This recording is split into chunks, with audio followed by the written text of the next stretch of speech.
My name is Rosa Luxemburg. I was born in Zamość, Poland. Today it's been designated an LGBT-free zone. Then it was a socialist-free zone. But that didn't stop me.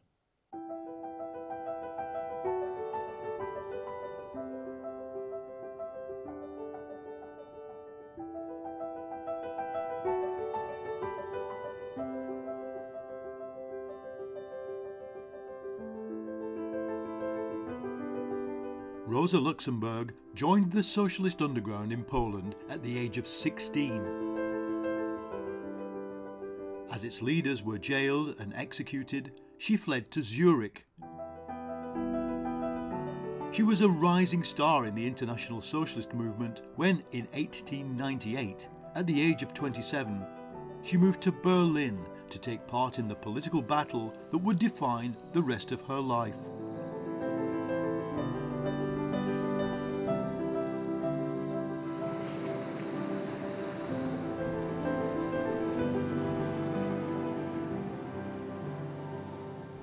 Imagine, it's the start of a new century and the German working class has built a mass socialist party. It's led by Marxists, technically in favour of a revolution, and the state is totally undemocratic. What do? Do you focus on the long, slow, patient, parliamentary road to socialism, or do you focus on something that seems quite remote for now, a revolution? Edward Bernstein, one of the party's leading thinkers, said, "Forget revolution. The working class don't want one. They can't make one anyway because they're too divided by skills and hierarchies. Concentrate instead on the slow drip of reforms like the 8-hour day, democratising the army, or educating the workers." Rosa Luxemburg attacked Bernstein mercilessly. Between socialism and capitalism, the state is building a steadily rising wall. Only the hammer blow of revolution can break down this wall. So when Rosa Luxemburg writes about revolution, it's a very wide-ranging concept for her, and it's one that encompasses many areas of life. It is an attempt to think about a world that is not yet here, in which people can imagine themselves as equal, in which there are no oppressions, in which we start from scratch. It's a form that encompasses interhuman relationships, it encompasses gender, it encompasses race, it encompasses everything. But it really is a demand for a world that is not yet here. In Germany, the reform or revolution debate was still theoretical.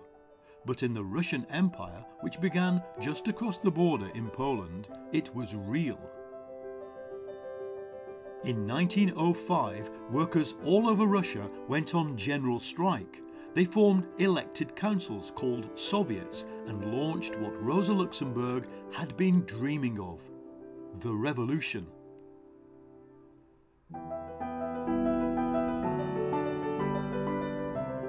Now, Luxemburg toured Germany, whipping up support for the workers on strike across the Russian Empire, and in December 1905 she took a decisive step.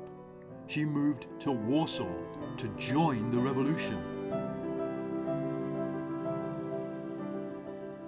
My name is now Anna Machka, journalist.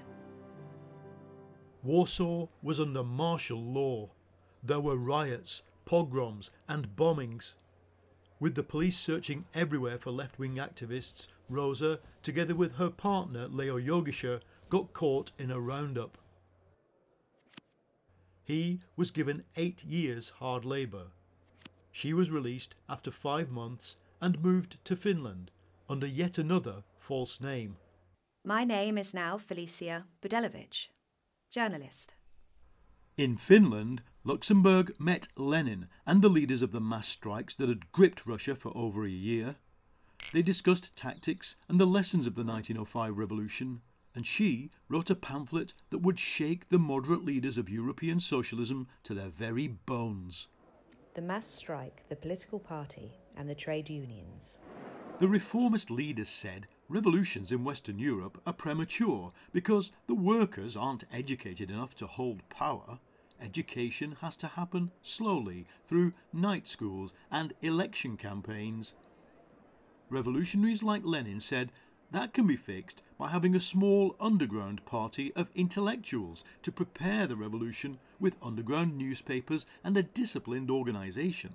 Luxemburg said the mass strike is the bridge between reform and revolution. In a mass strike, workers learn how to run society and they improvise the organisations they need to do it. Nobody can plan it. What the party has to do, once it starts, is lead it to victory.